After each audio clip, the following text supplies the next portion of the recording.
Hello everyone, कैसे हो आप सब लोग। मैं हूं आशीष और आप देख रहे हैं मेरा चैनल बायोलॉजी वाला। मैं आपके लिए लेकर के आया हूं एनसीईआरटी की एक ऐसी सीरीज जिसमें हम एनसीईआरटी बायोलॉजी को line to line word to word पढ़ रहे हैं, एक्सप्लेनेशन के साथ पढ़ रहे हैं और आपको पूरा नीट में कहाँ से क्या पूछा जाएगा ये बताया जा रहा है। कंसेप्ट दिए जा रहे हैं, कोई कंसेप्चुअल क्लैरिटी की कमी नहीं रहेगी, सब कुछ समझाया जा रहा है। ऐसा नहीं कि केवल रीडिंग हो रही है। अगर आप इस वीडियो को देखना शुरू कर चुके हैं तो आप रुके रहिएगा और पूरी देख कर जाइएगा। और इससे पहले वाली वीडियो अगर देखनी हो तो आपको डिस्क्रिप्शन में प्लेलिस्ट का लिंक मिल जाएगा, चैनल पर जाइएगा, जरूर मिलेगा और वहाँ पर आपको और भी वीडियो मिलेंगी, लगातार चैनल पर आपको मिलती रहेंगी। नीट का सिलेबस बायोलॉजी का 2 महीने हार्डली 2.5 मंथ में हम दोनों किताबों को पूरा कर लेंगे। बस आप चैनल पर बने रहें और देखते रहें इन वीडियोज़ को। इसमें आपको बहुत ही ज़्यादा अच्छा मिलने वाला है, मतलब इतना अच्छा कि आपको लगेगा कि अच्छा ये यहाँ से ऐसे पूछते हैं। तो आप बस हिम्मत रखिएगा और ध्यान से पूरी वीडियो देखिएगा। इसके बाद आपको कोई कमी नज़र नहीं आएगी, मतलब आपको लगेगा नहीं कि मेरे को तैयारी कैसे करनी चाहिए, कहाँ से करनी चाहिए, ये आपको प्रॉब्लम नहीं आएगी। ठीक है ना। तो करते हैं शुरू हमारी नेक्स्ट वीडियो। चैप्टर चल रहा है sexual reproduction in flowering plant का, उसकी नेक्स्ट वीडियो है। पहले लेक्चर 3 हो चुके हैं, आज एक नेक्स्ट लेक्चर है। तो चलिए देखते हैं। हमारा हेडिंग है पॉलन पिस्टिल इंटरेक्शन। इससे पहले हमने पॉलिनेशन वाला टॉपिक कवर किया था। नेक्स्ट, अब पॉलन पिस्टिल इंटरेक्शन की बात जहाँ से आई है आपको मैं बताता हुआ चलूँ कि ये क्या है।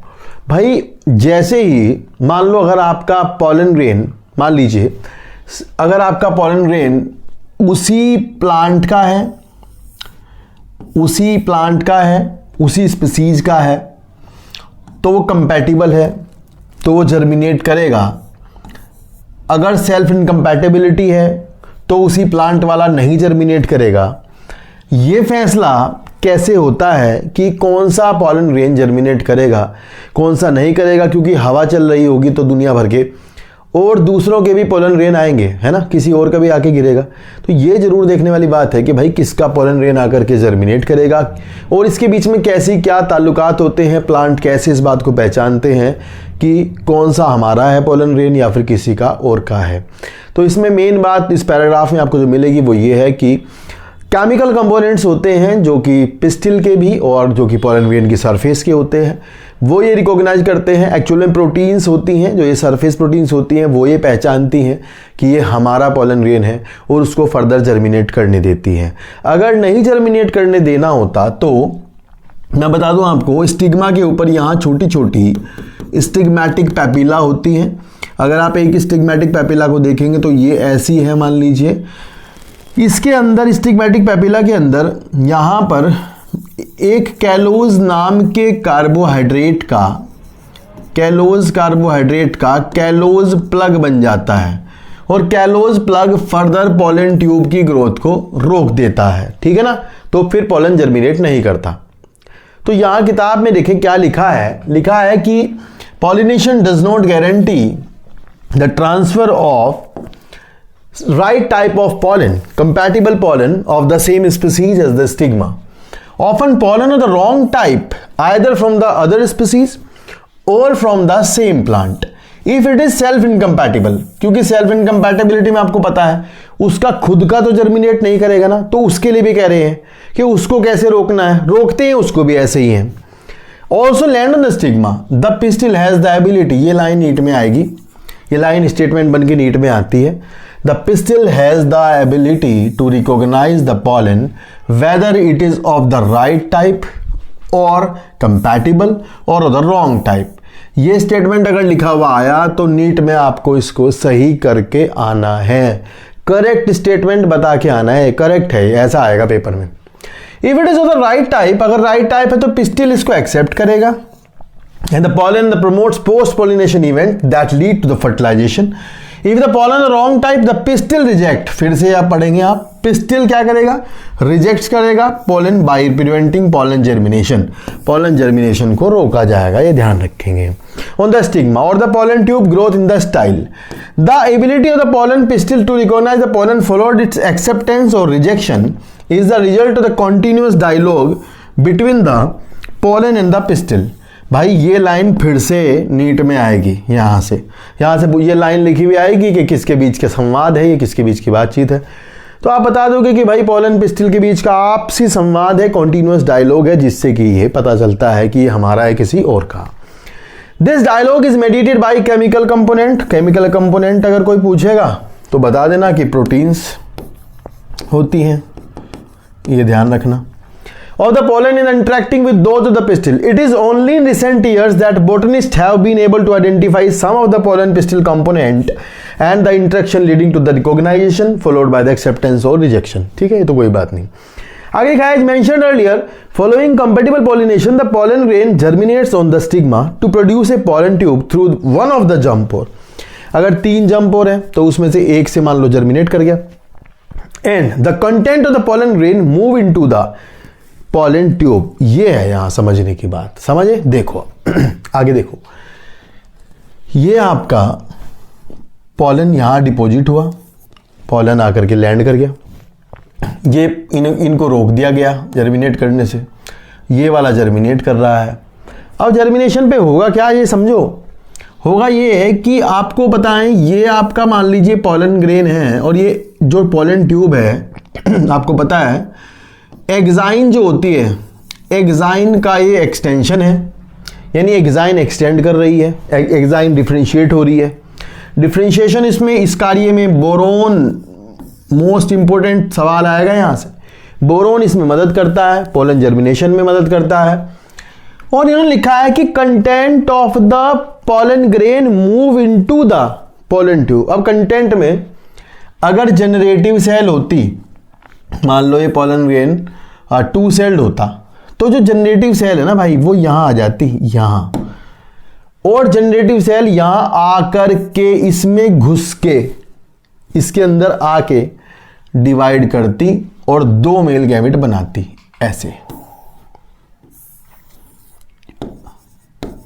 तो ये ध्यान रखना, ये इंपॉर्टेंट बात है कि generative cell enters into the pollen tube then divide by mitosis to form 2 male gamete। Clear है? चलो, ये ध्यान रखना, इंपॉर्टेंट है बहुत ज्यादा। ठीक है, अभी क्या जर्मिनेट कर गया, फिर आप यहां देखोगे, फिर आपको पता है कि फिलीफॉर्म एपरेटस होता है, ये गाइड करता है किसको, पोलन ट्यूब को। ये पोलन ट्यूब को गाइड करेगा कि भाई यहां से घुसना है आपको, ये सवाल आपको पता होना चाहिए। फिर आप ध्यान से देखोगे कि मेल गैमेट, ये इंपॉर्टेंट है बहुत ज्यादा, बहुत ज्यादा। Male gamete followed by the vegetative nucleus, ये भाई ये आएगा पेपर में, ये स्टेटमेंट आएगा पेपर में, ध्यान रखना। Male gamete followed by the vegetative nucleus, vegetative पीछे आ रहा है, समझ रहे हो? ये ध्यान रखना है, पूछेंगे। और ये यहां घुस जाएगी, घुसने के बाद जो मेल गैमेट रिलीज होंगे, ये रिलीज हुए हैं, ये रिलीज हुए हैं साइटोप्लाज्म ऑफ सिनर्जिड में। ये है सवाल, ये कहां होगा रिलीज, सिनर्जिड के साइटोप्लाज्म में होगा, ये ध्यान रखेंगे, ये पूछेंगे, ये समझे? देखो आगे क्या लिखा है, यहां लिखा है pollen tube grows through the tissue of the stigma. अब टिश्यू, अब देखो अगर मान लो आपकी स्टाइल खोखली है, खोखली स्टाइल है तो आराम से उसमें चली जाएगी ट्यूब, लेकिन अगर उसमें टिश्यू है तो उसको तोड़ा जाएगा। इसका मतलब आपकी जो पोलन ट्यूब होती होगी वो यहां कुछ एंजाइम बनाती होगी, समझ आई भाई? बिना एंजाइम के तो नहीं तोड़ सकती, तो इसका मतलब ये कुछ डिग्रेडिंग एंजाइम बनाती होगी। तो पोलन ट्यूब एंजाइम बनाती है, पैक्टिनेजेस वगैरह ऑफ द स्टिग्मा, तो तोड़ती भी जा रही है अंदर। And release the ovary, you would recall that in some plants pollen grains are shared as a 2-celled condition, a vegetative cell and the generative cell. In such plants the generative cell divide, in plant में generative cell divide करेगी and form the 2 male gamete, और क्या बनाएगी, 2 male gamete बनाएगी। During the growth of the pollen tube in the stigma, ये NEET में आएगा, pollen tube में जाके जनरेटिव सेल डिवाइड करेगी, ये आएगा भाई पक्का, ये है वो सवाल जो पूछता है NEET. In plants which shed pollen in the 3-celled condition, pollen tube carry the 2 male gamete from the beginning, शुरू से ही होंगे उसमें 2 male gamete. Pollen tube after reaching the ovary enters the ovule through the micropyle, अब micropyle से घुस रही है, इसे समझें। अगर माइक्रोपाइल से मान लें ओव्यूल है और यहां से पोलन ट्यूब आई, कोई दिक्कत नहीं भाई, इसको कहते हैं पोरोगैमी, ये हमें एक वर्ड याद कर लेना, बस ज़्यादा नहीं समझना, बस इतना। पोलन ट्यूब माइक्रोपाइल से घुसेगी पोरोगैमी, चले से घुसेगी चलेजोगैमी, बीच से आएगी मीजोगैमी। ठीक है, तो आपको तो ये बताया इन्होंने पोरोगैमी हुआ है। चलिए, and the enter one of the synergid, एक सिनर्जिड को तोड़ेगी through the filiform apparatus, filiform apparatus के through. Many recent studies have shown the filiform apparatus present in the micropylar end of the synergid guides the entry of the pollen tube। ये board का सवाल है, NEET का सवाल है, हर जगह पूछते हैं कि भाई मार्क कर लो, pollen tube गाइड करती है एंट्री को। All these events from the pollen deposition on the stigma until pollen tube enter the ovule are together referred to as pollen pistil interaction। अब ये भी सवाल बनेगा, कहां से कहां तक का pollen pistil interaction है, कहां से कहां तक का? देखो यहां लिखा है यहां लिखा है पोलन डिपोजिशन से लेकर के पोलन ट्यूब की एंट्री ओव्यूल में जब तक होती है तब तक का कहानी पोलन पिस्टिल इंटरेक्शन है, याद रखना है। As pointed out earlier, pollen pistil interaction is a dynamic process involving pollen recognition followed by promotion और of the pollen. The knowledge gained in this area would help the plant breeder in the manipulating pollen pistil interaction even in incompatible pollinations to get desired habits। ठीक है, तो ये बात लिखी है कि आजकल जो है जो खेती करते हैं, जो लोग पता है करते हैं, उनको पता होना चाहिए ये सब चीज़ें जो कि डिजायर्ड हैबिट प्राप्त करने में मदद करती है। ठीक है, चलिए नेक्स्ट देखते हैं।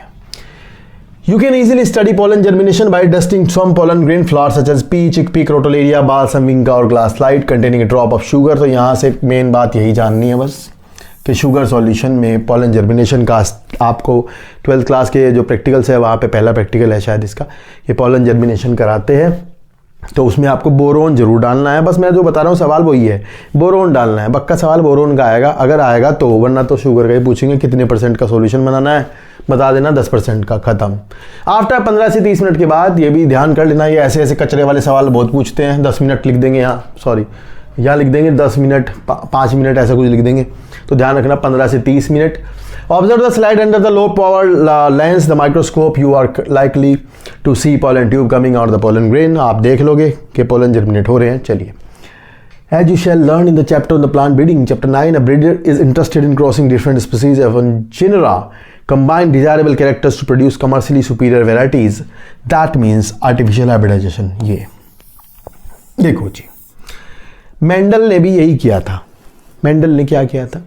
आर्टिफिशियल हाइब्रिडाइजेशन किया था, जिसमें अपनी इच्छा के पोलन ग्रेन मेंडल ने डाले थे दूसरे फ्लावर पर। बाइसेक्सुअल अगर फ्लावर है आपका तो सीधा सीधी बात है, देखो ये समझ लो, बाइसेक्सुअल अगर फ्लावर है आपका, कलर थोड़ा अच्छा सा लेता हूँ यार, चलो ब्लू ले लेते हैं अभी। तो कल अगर आपका जो बाइसेक्सुअल फ्लावर है तो उसमें ये एंथर भी होगा और कार्पेल भी होगा, पिस्टिल भी होगा। तो अगर हमें चाहिए कि मैं इसके ऊपर किसी दूसरे फ्लावर के पोलन ग्रेन लाऊंगा तो पहले मुझे इसे हटाना होगा। तो मैं बड स्टेज में, ये जो बोल रहा हूं ध्यान सुनो, बड स्टेज में इसके एंथर काट दूंगा। इसे कहेंगे भाई इमैस्कुलेशन। मैस्कुलेशन फैक्टर, मैस्कुलिन फैक्टर हटा देंगे तो मेलनेस चली गई। उसके बाद इसके ऊपर ढक दूंगा बटर पेपर का कवर ताकि किसी का पोलन ग्रेन आ ना जाए। इसके बाद ये मैच्योर हो जाएगा। मैच्योरिटी आने के बाद ये हटाऊंगा और अपनी इच्छा के पोलन ग्रेन ला करके डस्टिंग करूंगा यहाँ पर और फिर से बटर पेपर के कवर से इसको ढक दूंगा। तो पहले इमैस्कुलेशन होगा, फिर बैगिंग होगी, फिर डस्टिंग ऑफ पोलन होगा, फिर रीबैगिंग होगी अगर बाइसेक्सुअल फ्लावर है तो। अगर यूनिसेक्सुअल है तो इमैस्कुलेशन वाला स्टेप हट जाएगा, बाकी सभी स्टेप होंगे जैसे तैसे थे। चलिए, लिखा है artificial hybridization is one of the major approach of the crop improvement program. In such crossing experiment, it is important to make sure that only the desired pollen grains are used for pollination and the stigma is protected from contamination। यानी किसी और का pollen grain उसके ऊपर आके ना गिरे, ये इस बात का ध्यान रखा जाएगा। उसके लिए बटर पेपर से ढक देंगे और बैगिंग टेक्निक करेंगे। आप पढ़ो क्या लिखा है इसमें। अगर female parent bear bisexual flower, removal of anther from the flower bud before the antherdisons using a pair of forceps is necessary. This is called as emasculation। भाई जब से पेपर बना रहे हैं ना, पता नहीं कब से यही पूछते हैं emasculation क्या है, तो कुछ भी नहीं है, स्टेमन काट दो, ये है emasculation। समझ रहे हो? Emasculated flowers have to be covered with a bag of suitable size ये सवाल पूछ लेंगे किसका बना होगा बैग, बटर पेपर का बना होगा बैग, ये पूछ लेंगे।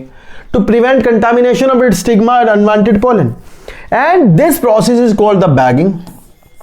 Number 1 emasculation, number 2 bagging, number 3 dusting of pollen लिखा है। यहां से लेंगे आप मैच्योर पॉलन रेंज कहीं से जहां से लेने हैं और उसको डस्टिंग कर देंगे, ये थर्ड पार्ट है। और चौथा पार्ट है रीबैगिंग, तो चौथे में रीबैगिंग कर देंगे और आपका हो गया आर्टिफिशियल हाइब्रिडाइजेशन, ठीक है ना। और ठीक है ना, बात समझ गए। और आप एनसीईआरटी लेकर ही इस वीडियो को देख रहे होंगे, मुझे ऐसा उम्मीद है। देखो मैं जोक्स नहीं सुना रहा हूँ आपको क्योंकि टाइम कम है एग्ज़ाम में, वरना जोक तो मैं भी सुना दूंगा बहुत सारे, मतलब चुटकुले सुनाने मेरे को भी आते हैं। जो लोग आप YouTube पर देख रहे होंगे, तो कुछ बच्चे इस वीडियो को देखकर कह रहे होंगे मज़ा नहीं आ रहा है, तो मज़ा मतलब मज़े के लिए आप तैयारी नहीं कर रहे हैं, इस बात को दिमाग में डाल ले।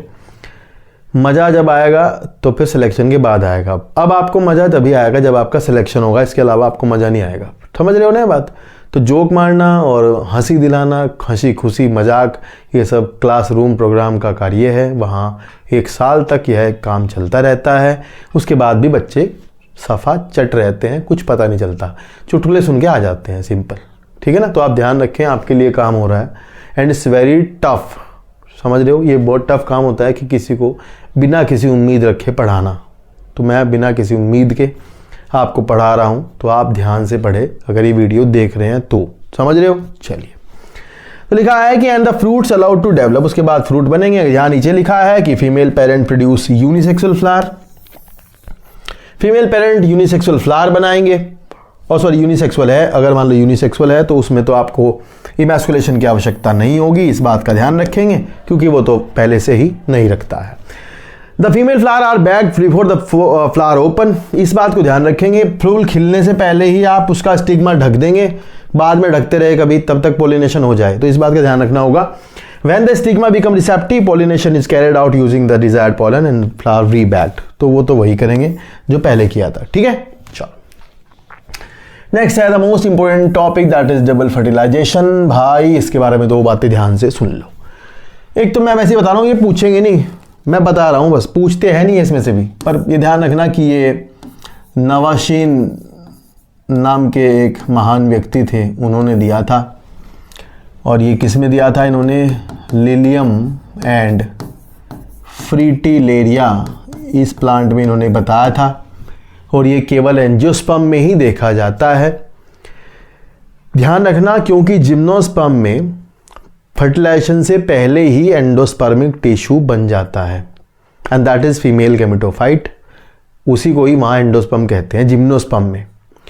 तो वो इन्हें लगा प्लांट को कि भाई ये तो नुकसान हो रहा है, बिना फर्टिलाइजेशन के ही बना के बैठे हैं इतना सारा सामान, मान लो फर्टिलाइजेशन ना होता तो खराब जाता।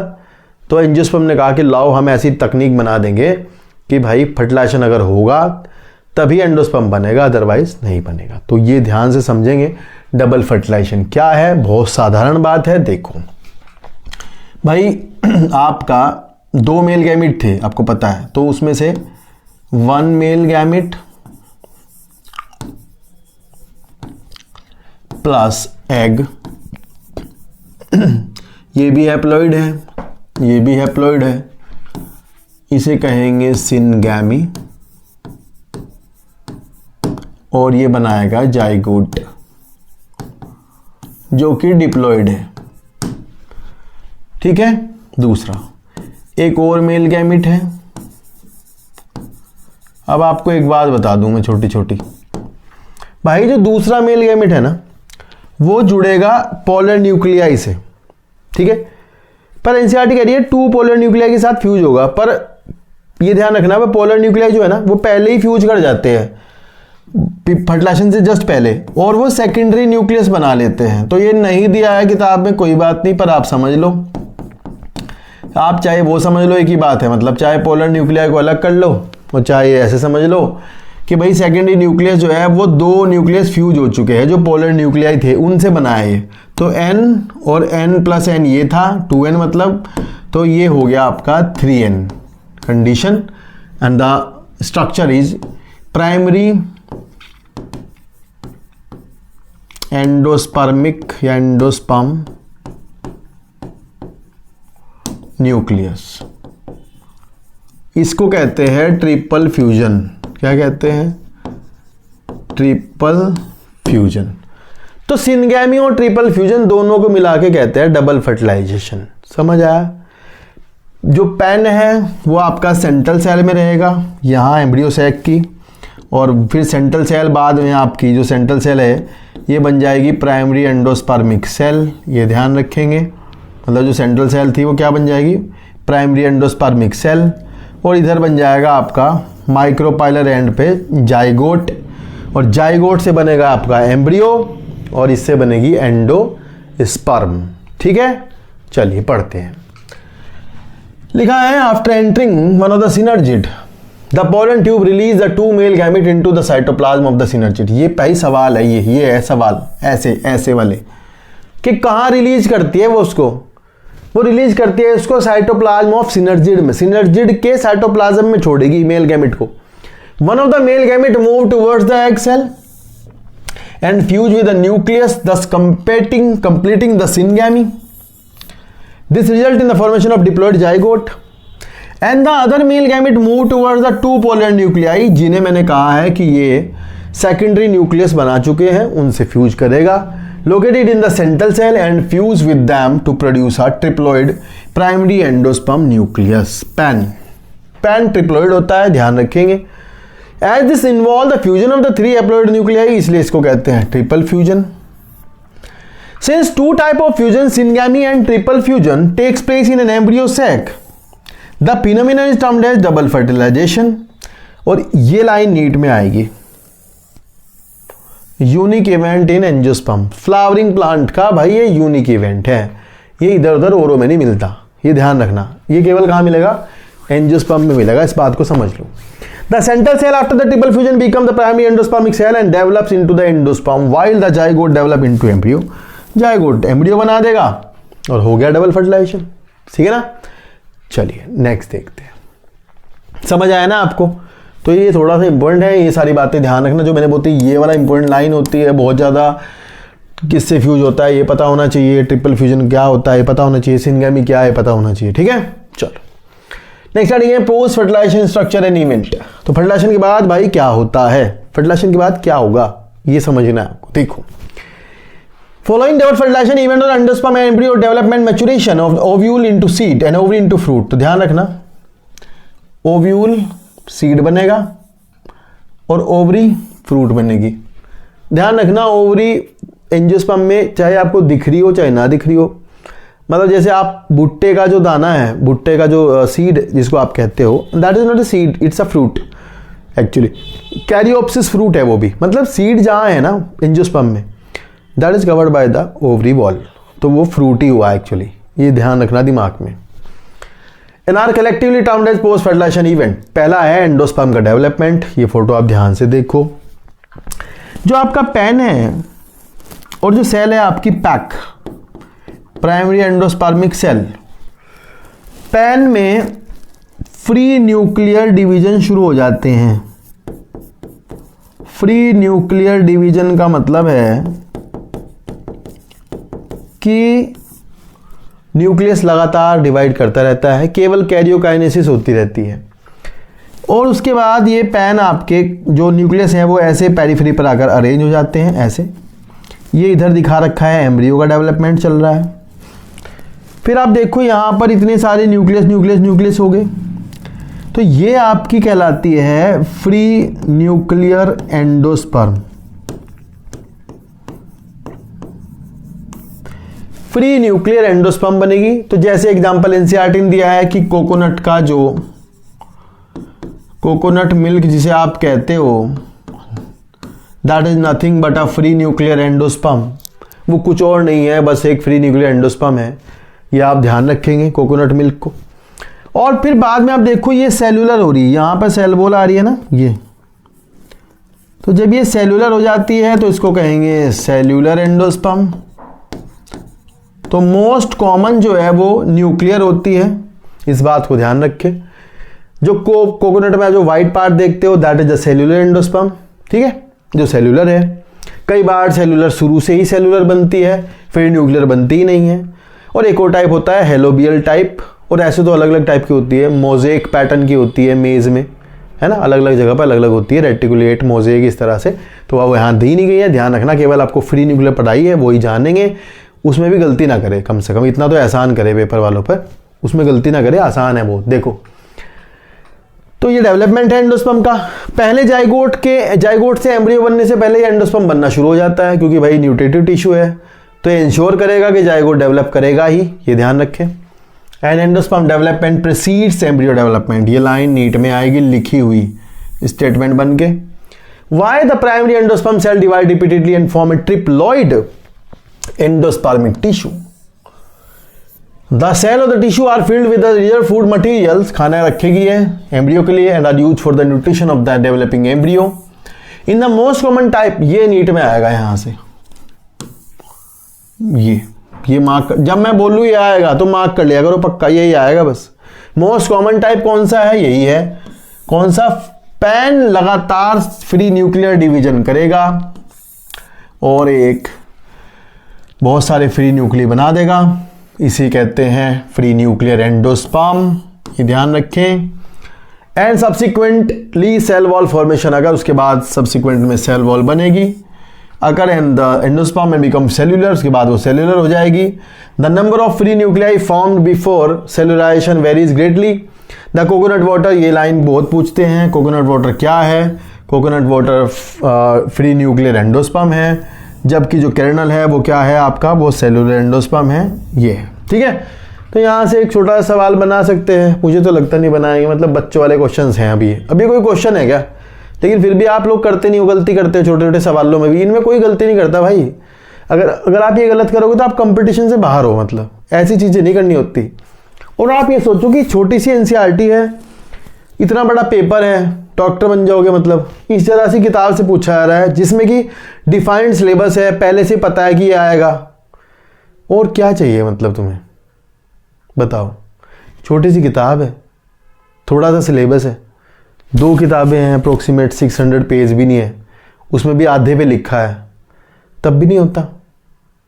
पता नहीं क्या तैयारी कर रहे हो, किस बात की तैयारी कर रहे हो, क्या ढूंढ रहे हो, क्या चाहते हो तैयारी करना, कौन सी तैयारी कर रहे हो आप, हो क्या नोट्स, क्या कॉपी, वो कुछ तो आता ही नहीं पेपर में। अब तो ये कुछ पूछते ही नहीं है, तब भी नहीं आप पढ़ते हो।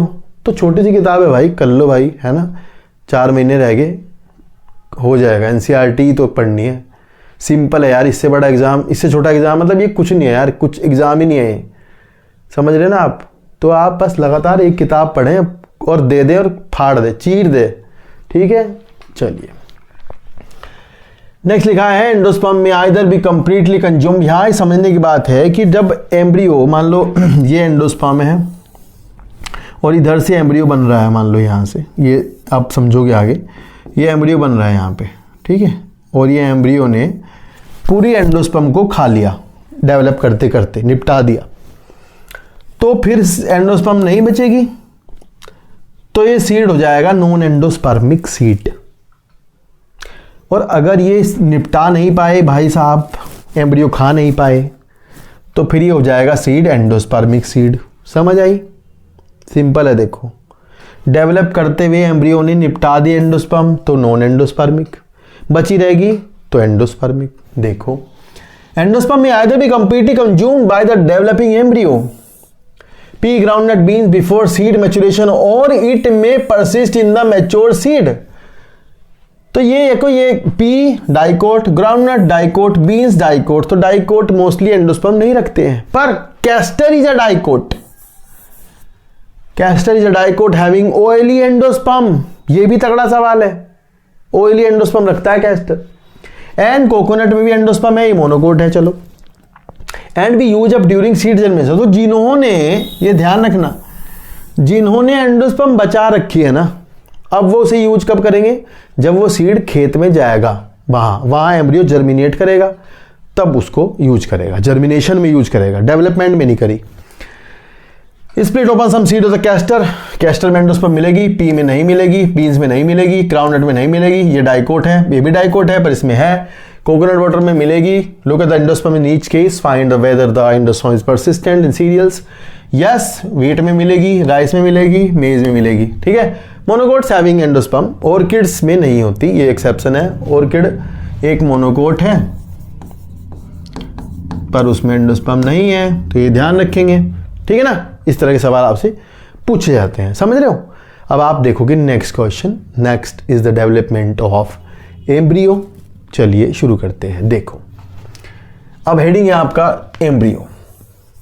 अब आप देखो जो जाइगोट आपका बना था माइक्रोपाइलर एंड पर बना था, है ना, ओव्यूल में और एम्ब्रियो सैक के अंदर, वो जाइगोट तब डिवाइड करता है जब वो इंश्योर कर लेता है कि अब एंडोस्पर्म बन रही है, तो उसे लग जाता है कि भाई अब मेरा काम चलेगा, मैं खाऊंगा पीऊंगा मजे करूंगा, ठीक है। देखो तो यहाँ लिखा है embryo develops at the micropylar and. ये सवाल इस तरह की गलतियां ना करें, ये तो पता होना चाहिए। And where the zygote is situated, most zygote divide, ये लाइन नीट में आएगी, most zygote divide only after certain amount of endosperm is formed. ये मोस्ट जाइगोट तब डिवाइड करते हैं जब कुछ एंडोस्पर्म बन जाती है। And this is an adaptation to provide assured nutrition to the developing embryo. Though the seeds differ greatly, the early stage of the embryo development, embryogeny, मतलब डाइकोट और मोनोकोट में थोड़ा डिफरेंट, थोड़ा शुरुआत में सेम है, बाद में हल्का सा अंतर है डेवलपमेंट में। Similarly both monocot and dicot depicts the stage of the embryogeny in dicotyledon. आगे डायग्राम देखोगे आप, the zygote give rise to the proembryo and subsequently the globular heart shape और मैच्योर। नीट जो पूछ रहा है वो ये पूछ रहा है, यहाँ से इसको लाइन में लगाना, क्या करना है, बस लाइन लगानी है सीधी, मतलब अरेंज करना है बस। ऐसे सवाल पूछते हैं पहले क्या बनेगा, भाई पहले प्रोएम्ब्रियो बनेगा जो फोटो में नहीं दिखाया, प्रोएम्ब्रियो से ग्लोबुलर, ग्लोबुलर से हार्ट शेप, हार्ट शेप से मैच्योर। ये डाइकोट की बात करी है इन्होंने, ठीक है, या मोनोकोट की, मतलब ये कॉमन बात बताई है इन्होंने, ठीक है। तो इसका डेवलपमेंट को हम समझेंगे। एक डायग्राम एनसीईआरटी में ये बना हुआ है और डाइकोट का एम्ब्रियो, इसको मैं समझाऊंगा आगे चलकर, आप देखो।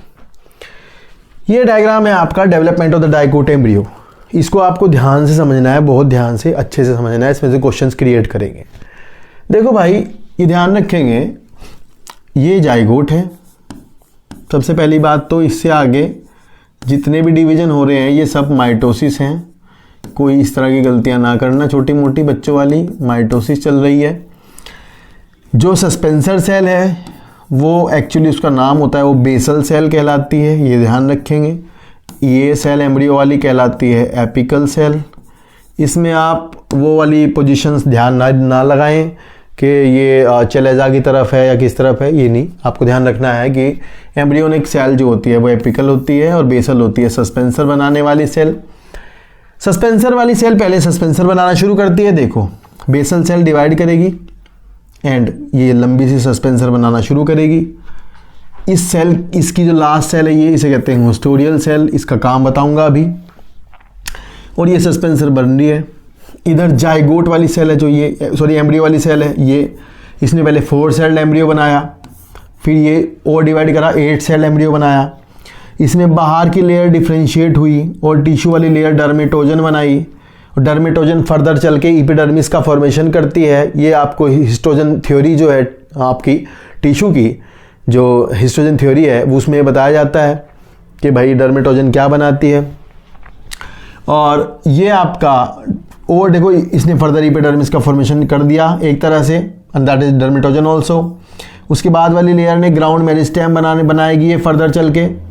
इसके अंदर एक प्रोकैम्बियम का रीजन है, एम्ब्रियोनिक है ना, ये पूरा एम्ब्रियो बन रहा है, इसके अंदर सारे रीजन्स हैं, मेरिस्टेम वाला रीजन, डर्मेटोजन और प्रोकैम्बियम वगैरह, ये सब बन रहा है शुरुआत से ही। फिर आप यहाँ देखोगे एक चीज, यहाँ लिखा है रूट टिप, और मैं बता दूं आपको ये सेल है सस्पेंसर की, इसको कहते हैं hypophysis. Hypophysis is the last cell of suspensor. Suspensor की लास्ट सेल है ये। सस्पेंसर की लास्ट सेल चल के आगे फर्दर यहाँ रेडिकल बनाएगी, फिर रूट टिप। तो रेडिकल का जो फॉर्मेशन होता है वो सस्पेंसर की लास्ट सेल से होता है। और ये रूट टिप और ये जो लाइन आपको दिख रही है, ये लगभग इतना एरिया, ये एम्ब्रियोनिक एक्सिस है। ये इस एम्ब्रियोनिक एक्सिस में यहाँ पर रेडिकल है और इधर होता है इसमें प्लेम्यूल, ये आप ध्यान रखेंगे इधर की साइड, ठीक है ना बात। अब आप यहाँ देखो सस्पेंसर है, फिर हार्ट शेप एम्ब्रियो बना, ये कोटिलिडन बनने जा रहे हैं इधर से दोनों साइड से, और ये जो देखो लिखा है प्लेम्यूल, तो ये है एम्ब्रियोनल एक्सिस, और इस एम्ब्रियोनल एक्सिस का ये हिस्सा रेडिकल है। रेडिकल किससे बना है? हाइपोफाइसिस से बना है। हाइपोफाइसिस किसकी लास्ट सेल है? सस्पेंसर की लास्ट सेल है, इसने बनाया है ये। और फिर ये दोनों कोटिलिडन लंबे हो जाते हैं, देखो ऐसे, ये शेप ऐसे मुड़ी भी दिखाते हैं क्योंकि ये उसके अंदर बंद है ओव्यूल के, सीधे भी दिखा सकते हैं, कोई बड़ी बात नहीं है, ये ध्यान रखेंगे। फिर ये यही डायग्राम दोबारा से दिखाया है, इसमें कोई बड़ी बात नहीं है, ठीक है। तो अब आप एक चीज़ ध्यान से समझोगे कि इसका काम क्या था, होस्टोरिया का, सस्पेंसर का काम क्या था। इसका काम ये था भाई कि ये ओव्यूल है आपका, इस ओव्यूल में ये है न्यूसेलस, क्या है भाई? न्यूसेलस। तो ये है मान लो यहाँ एंडोस्पर्म, और ये है सस्पेंसर की होस्टोरिया, और ये है सस्पेंसर, और ये आपके हैं एम्ब्रियो भाई साहब, इधर ये वाले, ये एम्ब्रियो हैं।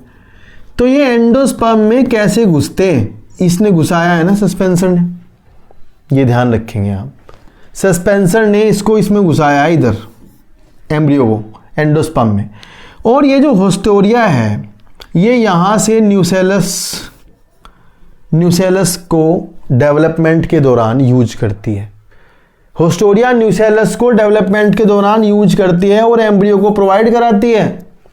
तो कभी कभी तो न्यूसेलस बची रह जाती है और कभी कभी न्यूसेलस निपट जाती है, ज़्यादातर निपट जाती है, कभी कभी बची रह जाती है।